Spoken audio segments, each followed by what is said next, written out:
K J Shine ടീച്ചറിന്റെ കാര്യത്തിൽ അവർക്ക് നേരിട്ടുള്ള ആക്ഷേപം, തീർച്ചയായിട്ടും അവർക്ക് അത്തരം ആക്ഷേപം നേരിടാൻ പാടില്ല. അത് അവരുടെ വ്യക്തിപരമായിട്ടുള്ള അവകാശമാണ്. അതൊക്കെ അവിടെ നിൽക്കുമ്പോൾ തന്നെ അവരെ ആക്ഷേപിച്ച ആളുകൾക്കെതിരെ നിയമ നടപടി എടുക്കണം. അതൊക്കെ നമുക്ക് ആവശ്യമാണ്.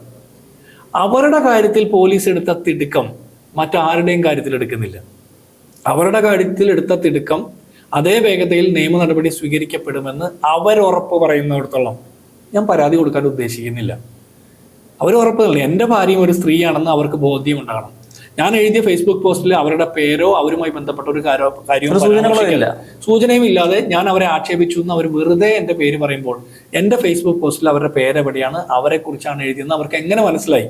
ഇത്രയും കാര്യം പറയണം. മാത്രമല്ല, എൻ്റെ ഭാര്യയും ഒരു സ്ത്രീയാണ്, കെ ജെ ഷൈൻ ടീച്ചർക്ക് കിട്ടേണ്ട എല്ലാ പ്രിവിലേജുകളും എല്ലാ അവകാശങ്ങളും തുല്യമായി കിട്ടേണ്ട ഒരു സ്ത്രീയാണ് എന്നുള്ള ബോധ്യം അവർക്കുണ്ടെങ്കിൽ അക്കാര്യത്തിലും അവർ അഭിപ്രായം പറയണം. അത് പറയാതെ അതുവരെ അങ്ങനെ ഒന്നും കണ്ടിട്ടില്ല, അവർക്കെതിരെ മാത്രം വരുമ്പോൾ അത്തരം കാര്യങ്ങൾ ആദ്യമായിട്ട് കാണുന്ന പോലെ ഒരു ഞെട്ടൽ പറയുന്നത് അത് ശരിയല്ല. അത് നെഹ്റുവിൻ്റെയും ഗാന്ധിയുടെയും ഒന്നും പുസ്തകം വായിക്കേണ്ട, സാമാന്യ മര്യാദയും ബോധവും മതി കേരളത്തിൽ എല്ലാവർക്കും.